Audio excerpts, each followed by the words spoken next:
Before we begin, there's something you should know. According to the North American Menopause Society, there is one treatment that can reduce menopause symptoms by up to 75%. 75%.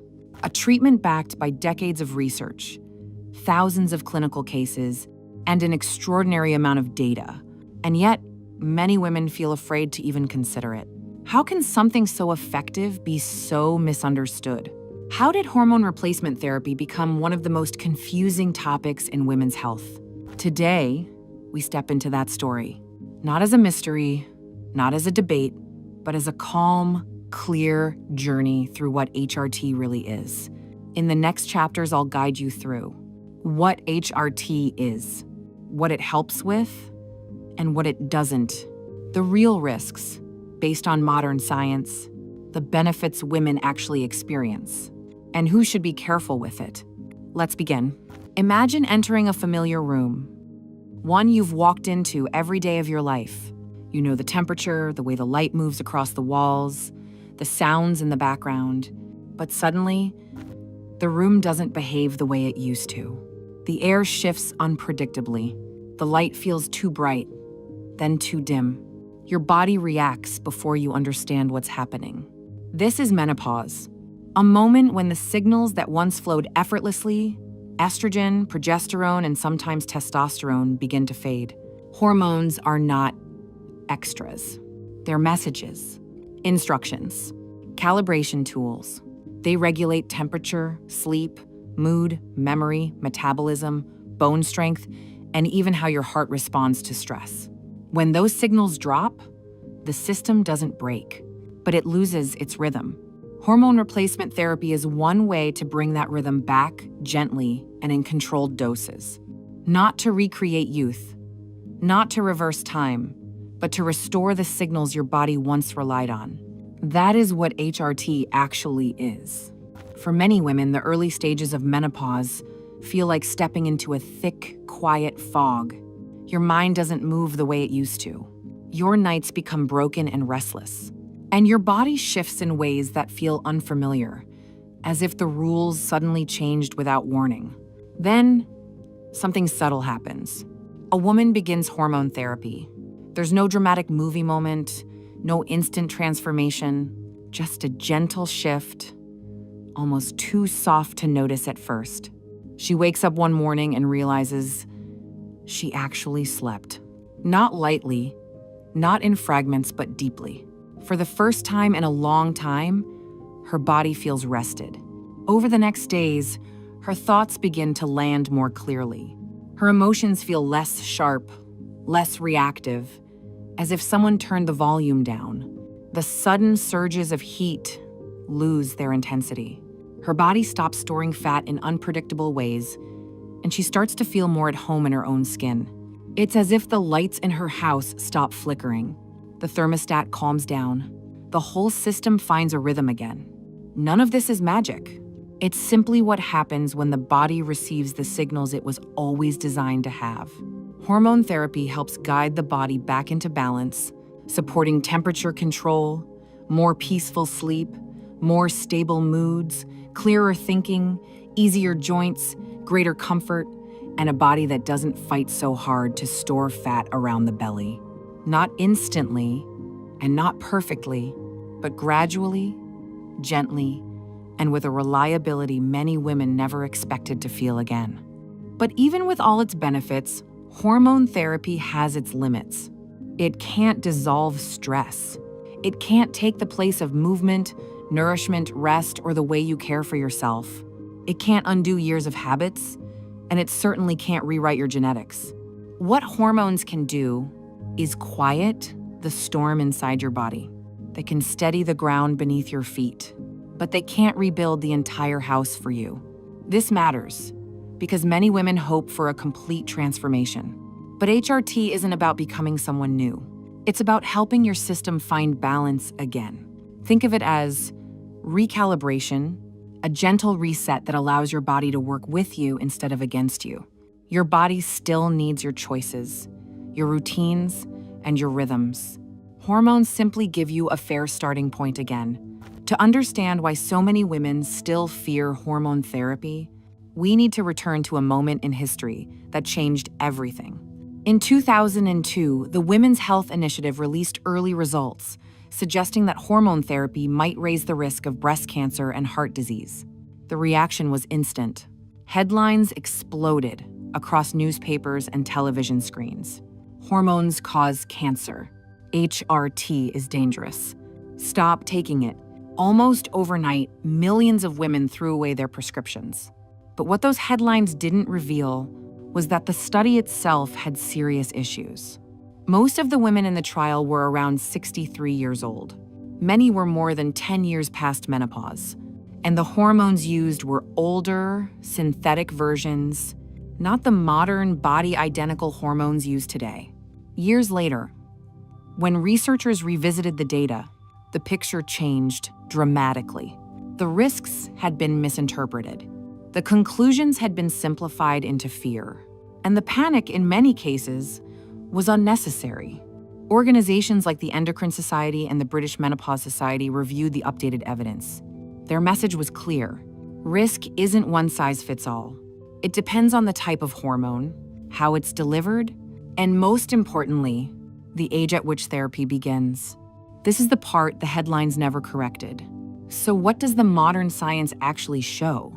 When it comes to breast cancer, most of the concern from the early WHI findings was linked to a specific synthetic progestin. Modern, body-identical progesterone behaves very differently with a much lower risk profile.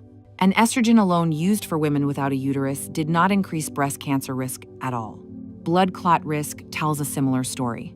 While oral estrogen may slightly raise the chance of clots, patches and gels bypass the liver entirely, and the chance of clotting remains extremely low.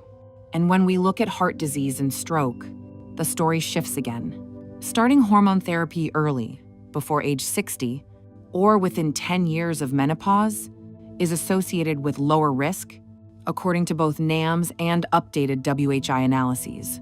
What all of this shows is simple. The fear never came from hormone therapy itself.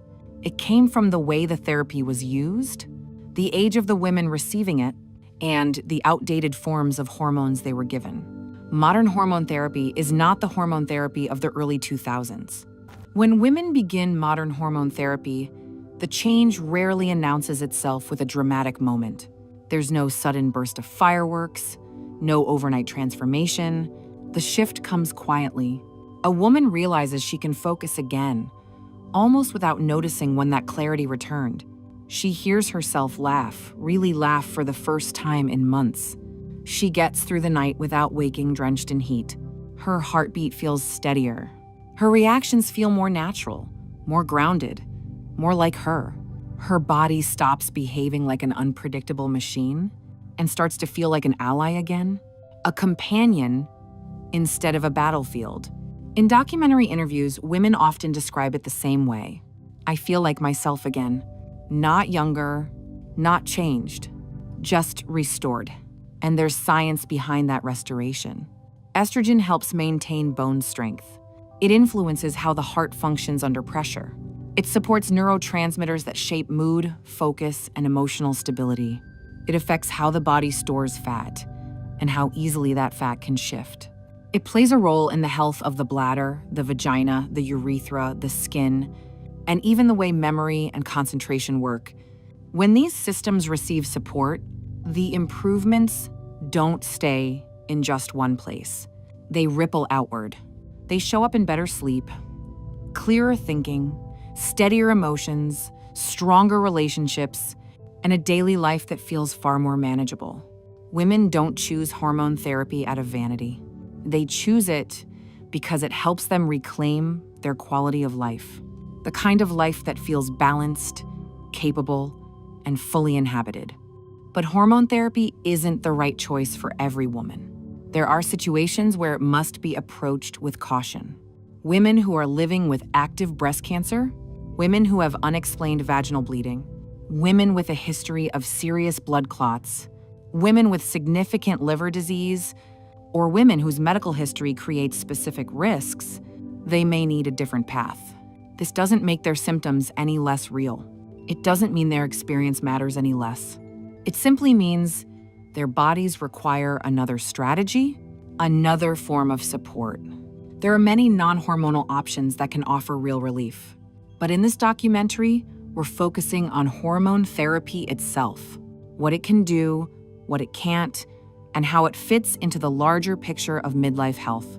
Here is the clearest and simplest conclusion we can draw from modern science.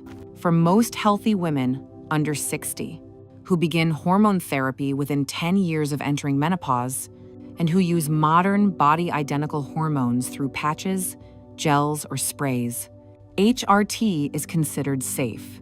This is supported by the North American Menopause Society, the Endocrine Society, the British Menopause Society, and by updated, corrected findings from the Women's Health Initiative. It isn't perfect. No therapy ever is. And it isn't right for every woman. But it is far safer and far more effective than the world was once led to believe. And there's another part of the story that rarely gets discussed. When women avoid HRT entirely, there can be risks on the other side of that decision. As estrogen declines, bone strength drops rapidly, increasing the likelihood of osteoporosis and fractures later in life. Cholesterol patterns can shift, which may raise cardiovascular risk for some women.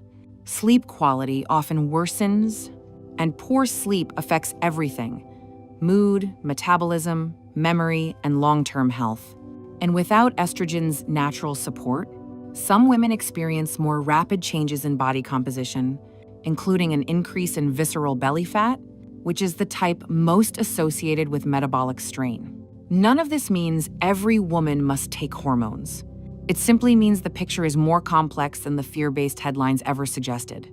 For many women, choosing not to use hormones may carry more long-term risk than choosing to use them, especially when started at the right time, with the right type, in the right hands. And that is the part of the story the headlines never told you. If this journey helped you understand HRT in a calmer, clearer way, imagine what it would feel like to receive guidance that continues beyond this video. That's why I created the Midlife Balance Institute, a place where women in midlife finally receive the science, the support, and the structure they deserve. So let me ask you something. Do you want to walk this transition guessing? Or do you want to walk it informed, confident, and supported? If the answer is yes, join us inside the Midlife Balance Institute.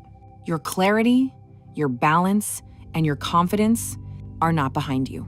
They are ahead, waiting to return. I'll see you inside.